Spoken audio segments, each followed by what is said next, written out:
Today's stories are Sleeping Beauty, Shaggy Dog and the Terrible Itch by David Bedford and Gwyneth Williamson, and The Beehive Fence by Roderick Hunt and Alex Brichter.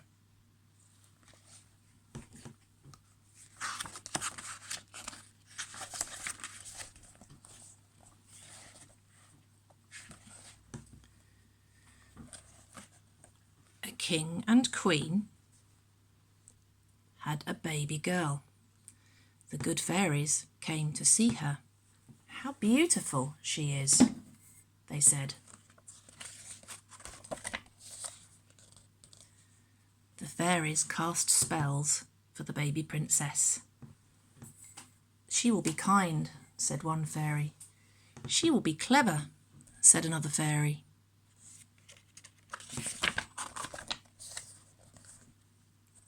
Then a bad fairy came in. She looked at the baby princess. "How beautiful she is," said the bad fairy. Then she cast a bad spell. "The princess will prick her finger and die," she said.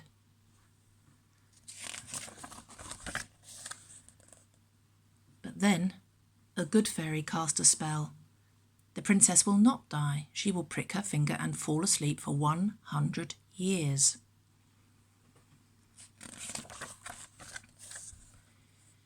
Years went by, and the princess grew more kind and more beautiful.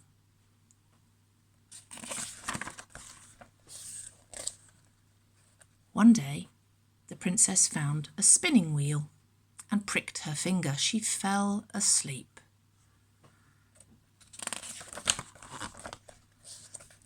The king and queen fell asleep, and everybody in the castle fell asleep.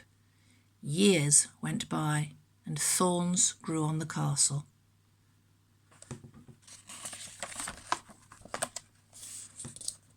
"100 years went by. Then, one day, a prince came to the castle.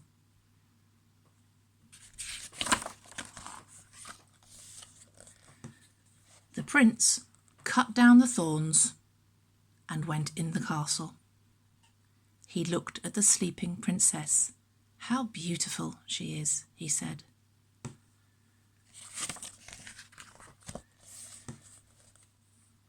The prince gave the sleeping princess a kiss, and she woke up. The king and queen woke up, and everybody in the castle woke up too.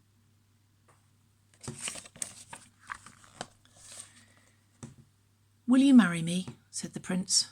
"Yes," said the princess. So she did.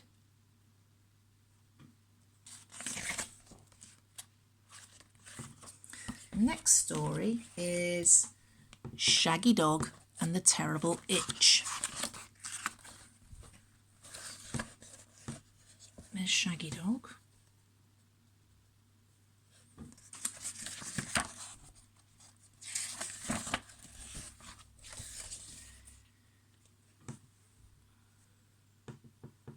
Shaggy Dog had an itch on his back.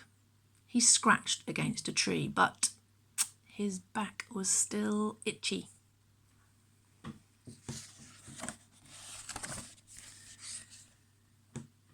"Will you scratch my back?" Shaggy Dog asked Mimi the poodle. "Ugh," said Mimi, "scratch your back? No, thank you. I'm off to the poodle parlour for a wash and trim." "I will scratch your back," said Farmer Gertie, "but first you must help me round up my sheep."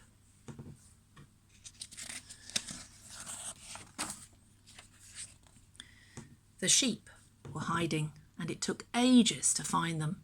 "Woof, woof," barked Shaggy Dog. "Come here, sheep, come here now." At last the sheep were locked in their pen. Farmer Gertie used her curly crook to scratch Shaggy Dog's back. "Ooh," said Shaggy Dog, "that's much better." But as Shaggy Dog walked into town,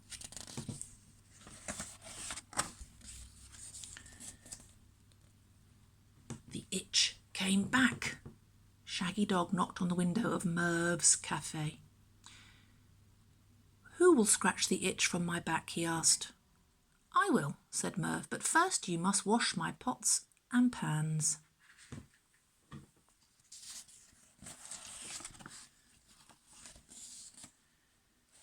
Shaggy Dog washed towers and towers of pots and pans. Bubbles covered his legs and got into his mouth, and when he had finished, his paws were all wrinkly. Merv used a long fork to scratch Shaggy Dog's back. Ooh, ooh, said Shaggy Dog, that's much, much better. But when Shaggy Dog left the cafe,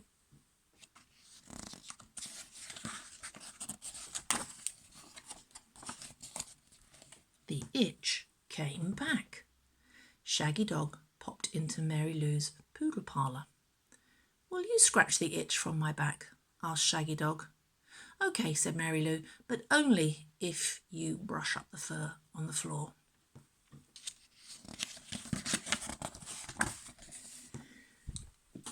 Shaggy Dog brushed up mountains and mountains of poodle fur.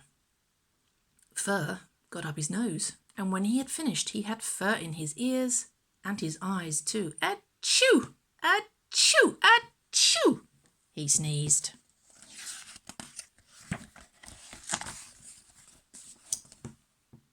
Shaggy Dog shook out all the fur, and Mary Lou used the poodle brush to scratch his back. Ooh, ooh, ooh, said Shaggy Dog, that's much, much better. But when Mary Lou stopped scratching, the itch came back. What can I do? Asked Shaggy Dog. Sit in the chair, said Mary Lou. I'll wash and trim you. The bubbly shampoo soothed Shaggy Dog's back. Ooh, ooh, ooh, ooh, said Shaggy Dog.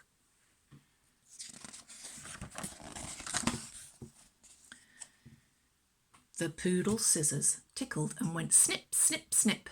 Hee hee hee, giggled Shaggy Dog. When Mary Lou had finished trimming Shaggy Dog's fur, Shaggy Dog felt wonderful. The itch had gone at last. But where did it go? Oh no!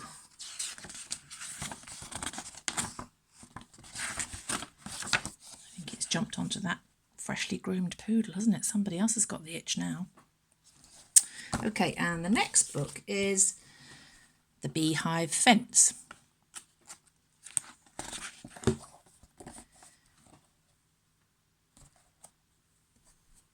And Nina had come for a sleepover with Biff. It was a warm summer evening and Biff had a good idea. Could Anina and I sleep outside in the tent tonight? She asked. We'll put it up. All right, said Mum, you may.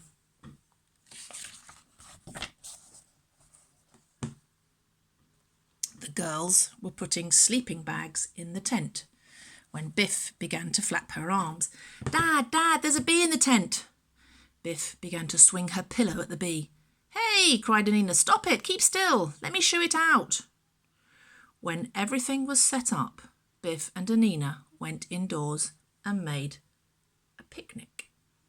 They brought out drinks and sandwiches for all the family. It wasn't long before bees began to buzz around the food.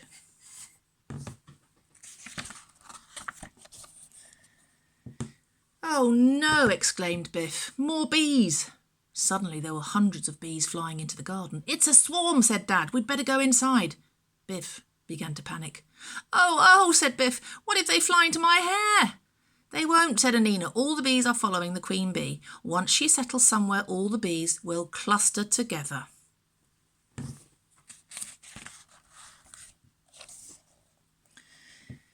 The bees began to form into a big ball on a branch of the apple tree. That's amazing, said Chip. But what happens to the swarm now it has settled? I'll phone my dad, said Anina. Anina's dad kept bees, so he knew what to do. He had his beekeeper's suit and a large box. They're honeybees, he said. I'll take the swarm away and put it into a hive. Anina can help me.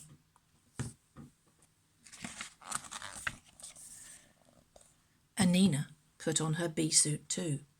She held the box while her dad carefully eased the swarm into it. Biff watched through the kitchen window. Now I see why Anina knows so much about bees, she thought. Before he went, Anina's dad spoke to Biff. You must not be scared of bees, he said. They're really useful. They carry pollen from one plant to another to help them produce crops. A lot of the food we eat is thanks to bees. I'll try not to be scared, said Biff.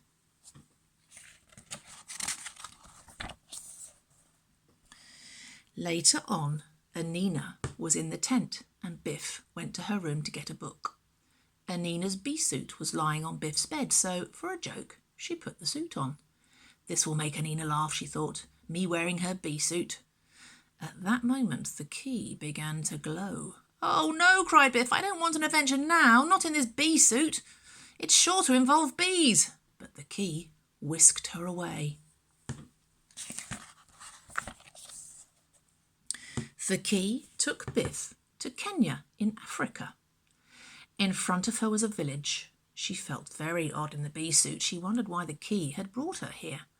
A boy and a girl were coming towards her. When they saw Biff, they stopped. The girl set down her basket. I am Karani, the boy said excitedly, and this is my sister Mukami. Have you brought the bees for us?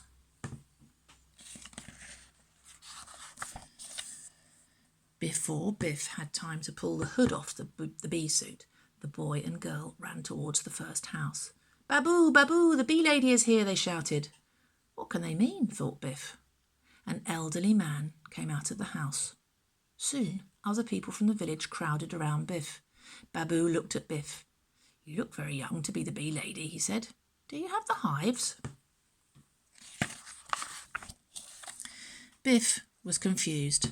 This was a strange adventure. She had no idea what to do or what to say. Do you mean beehives? She asked. They raided our crops again last night, said Mukami. They did such damage. We tried to keep the raiders out with the sharp, thorny branches, but that hasn't stopped them, said Babu, and we are afraid of them when they're all together. They trample or eat our crops of sweet potatoes and cabbages, said Mukami. When they came last night, went on Babu, we just shut our doors and hoped they would go away. That is why we need the hives. They are afraid of bees. Everyone looked eagerly at Biff. We have made frames to hang the hives on, a man said. So where are the bees? Biff opened her mouth and shut it again. She had no bees. She didn't know why bees would keep raiders away.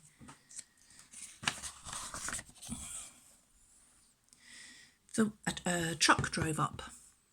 A woman jumped out. Sorry I'm late, she said. My truck broke down and I had to borrow this one, but I have the hives at last.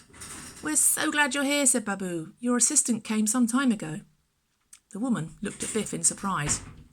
I didn't expect someone so young, she said. Well, let's get the hives set up.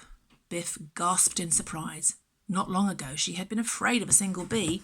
Now she was about to help set up beehives. My name is Mama Jahari, the woman said to Biff. Come on, we must work fast. It will be dark soon. Help me unload the truck. The beehives were long wooden boxes. These had to be hung on the frames that the villagers had made. Biff helped Mama Jahari carry the beehives to the frames and tie them on. Some bees flew out and buzzed round Biff's hood, but she was too busy to mind. Soon there was a beehive fence all around the villagers' fields. The sun went down and it grew dark. From not far off came a deep trumpeting sound. It was the call of elephants. They're coming, breathed Mukami. Biff was astonished. Could the raiders be elephants? And were they afraid of bees? Then, out of the darkness, Biff could hear them. A whole herd of elephants. Mama Jahari handed Biff her night vision binoculars. Biff looked through them and gasped. The elephants had reached the bee fence. They were led by a large female. Behind her came a large group of female elephants and 2 young ones. They stopped, as if unsure of something. What a sight, breathed Biff. Mama Johari had fixed a wire between the beehives, joining them all together. The large female flapped her ears. She sensed the wire was there and, for a moment, she stood quite still. "Let's see if she moves closer," said Mama Johari.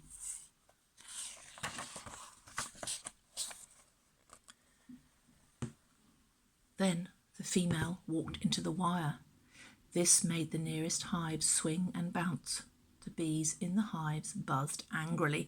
At once the elephants backed away. The large female raised her trunk and trumpeted. Then the herd turned and walked away into the darkness. Biff was amazed. It was hard to believe that huge animals like these were scared of bees. Thanks to the bees, the villagers' crops had been saved.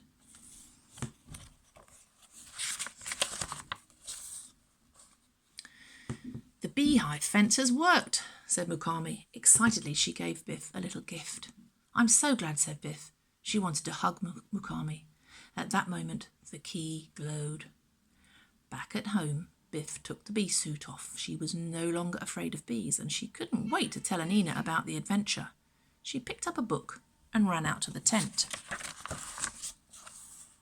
"I know something about bees. I bet you don't know," yawned Biff as soon as they were in bed. "What's that?" asked Anina. But Biff didn't reply. She was so tired after putting up the beehive fence. She had fallen asleep.